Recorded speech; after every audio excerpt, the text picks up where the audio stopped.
Hey everyone, and welcome back to the channel.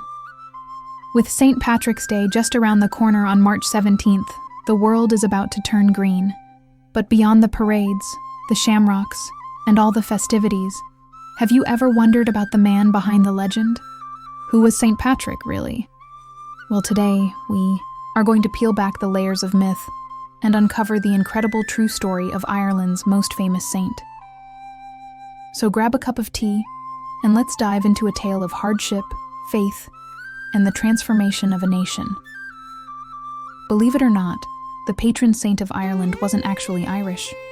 He was born around the year 385 AD in Roman Britain, into a well-to-do family. His life took a dramatic and terrifying turn when, at just 16 years old, he was captured by Irish raiders. He was taken across the sea to Ireland and forced into slavery, spending his days as a lonely shepherd in the cold, unfamiliar countryside.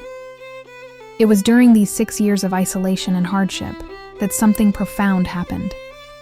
Though he wasn't particularly religious as a boy, he turned to prayer for comfort.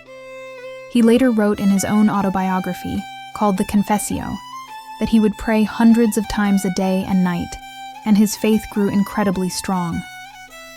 After 6 long years, Patrick had a dream that he believed was a message from God, telling him a ship was ready to take him home.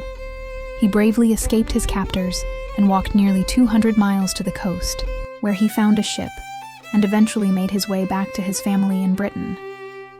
You might think that would be the end of his connection with Ireland, but the story was far from over.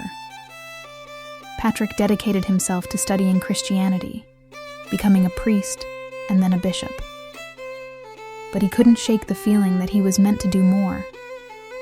He had another powerful dream, in which he heard the voices of the Irish people calling out to him, "We beg you, holy boy, to come and walk among us once more." He knew what he had to do. Around the year 432 AD, Patrick made the astonishing decision to return to the very land where he had been enslaved, but this time as a missionary. His mission was to bring Christianity to the people of Ireland, who at the time largely followed pagan traditions. This was no easy task.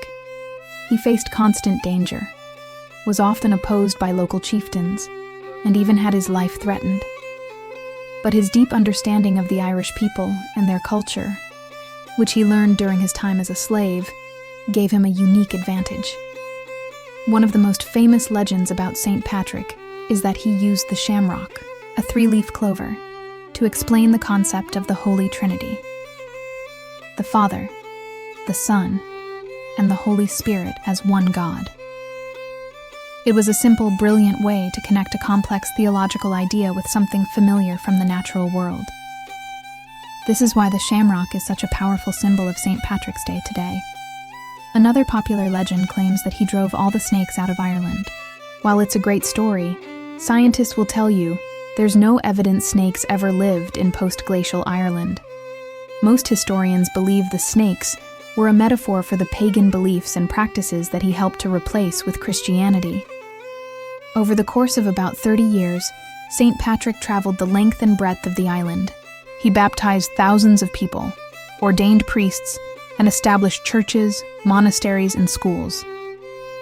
He didn't just impose his beliefs, he integrated Christian teachings with Irish culture, respecting local traditions and creating a unique form of Celtic Christianity.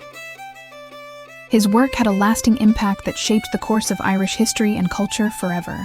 St. Patrick passed away around the year 461 AD, supposedly in a place called Saul, in County Down, where he had built his very first church. So this March 17th, as you see the world decked out in green, remember the real story of St. Patrick. It's not just about parades and parties. It's the story of a young man who endured incredible hardship, found faith in his darkest hour, and had the courage to return to his captors with a message of forgiveness and hope. It's a powerful testament to the strength of the human spirit.